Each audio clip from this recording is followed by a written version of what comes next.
तीन सीटों पर उपचुनाव की काउंटिंग लगातार जारी है। गुजरात, मध्य प्रदेश और बांकीपुर, बिहार का बांकीपुर, जहां मतगणना लगातार जारी है। बांकीपुर में बता दें आपको, प्रशांत किशोर आगे चल रहे हैं। गुजरात की मांजलपुर सीट पर बीजेपी आगे चल रही है। तीन सीटों पर उपचुनाव लगातार जारी है और अब कई दिग्गजों की दांव साख पर लगी हुई है। तीन सीटों पर उपचुनाव चल रहा है, उपचुनाव की मतगणना चल रही है और बांकीपुर, दतिया और मांजलपुर की तस्वीर आपको हम दिखा रहे हैं, जहां लगातार मतगणना चल रही है और तीनों ही सीटों पर उलटफेर लगातार जारी है। आगे पीछे होने का दौर भी लगातार चल रहा है। बांकीपुर में 11,061 वोट से 1061 वोट से प्रशांत किशोर आगे चल रहे हैं। गुजरात की मांजलपुर सीट पर बीजेपी आगे चल रही है, तो वहीं दतिया में भी बीजेपी आगे चल रही है। बांकीपुर में जो विधानसभा का उपचुनाव हुआ है वो नितिन नवीन के इस्तीफे के बाद हुआ है और तीनों सीटों पर आज परिणाम आएंगे और ऐसे में कई दिग्गजों की जो दांव है वो यहां पर साख पर लगी हुई नजर आ रही है। फिलहाल आपको दिखा देते हैं, मतगणना लगातार जारी है। मांजलपुर में भी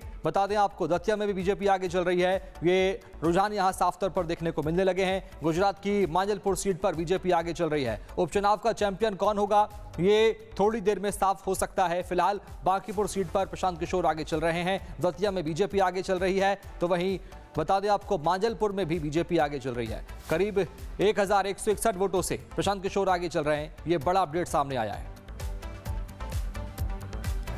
तो बता दें उपचुनाव में कौन बाजी मारेगा ये देखना दिलचस्प होगा। मांजलपुर में बता दें आपको बीजेपी आगे चल रही है। नतीजे आज आने वाले हैं और दांव पर साख लगी हुई है। फिलहाल मांजलपुर, गुजरात, बांकीपुर बिहार और दतिया मध्य प्रदेश, ये वो तीन विधानसभा सीटें जहां उपचुनाव हुए और आज मतगणना चल रही है। मतगणना में परिणाम साफ तौर पर स्पष्ट हो सकेगा, लेकिन फिलहाल उलटफेर जो है, आगे पीछे होने का जो दौर है वो चल रहा है। प्रत्याशी यहां पर आगे और पीछे हो रहे हैं। फिलहाल बीजेपी के प्रत्याशी दतिया में आगे चल रहे हैं, मांजलपुर में बीजेपी आगे चल रही है, लेकिन प्रशांत किशोर बांकीपुर में आगे चल रहे हैं जन स्वराज पार्टी के। फिलहाल ये तस्वीरें आपको दिखा रहे हैं, बांकीपुर का समीकरण आपको दिखा रहे हैं। देखिए कौन आगे कौन पीछे। बीजेपी के नीरज कुमार सिन्हा पीछे चल रहे हैं, जबकि प्रशांत किशोर जन स्वराज के आगे चल रहे हैं करीब 1161 वोटों के साथ। और आपको बता दें, ये बिहार की तस्वीर आपके सामने हमने रखी। बिहार का समीकरण साफ तौर पर बांकीपुर में प्रशांत किशोर जन स्वराज पार्टी के आगे चल रहे हैं, नीरज कुमार सिन्हा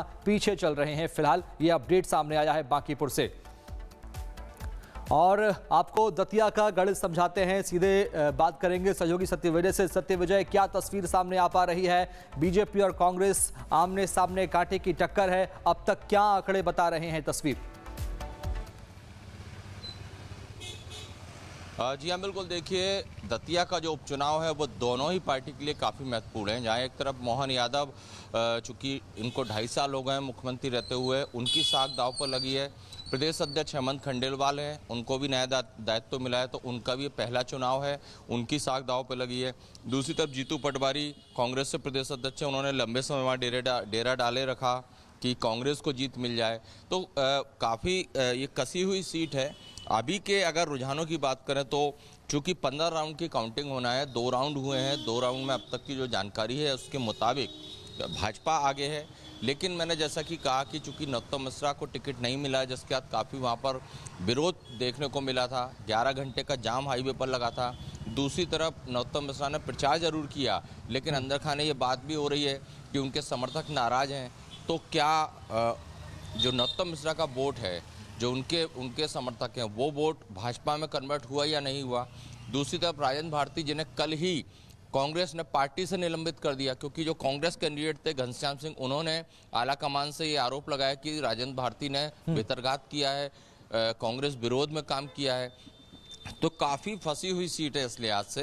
अभी सिर्फ 2 राउंड हुए हैं, 15 राउंड होना है। अभी से कुछ भी किसी नतीजे पे पहुंचना काफ़ी जल्दबाजी होगी।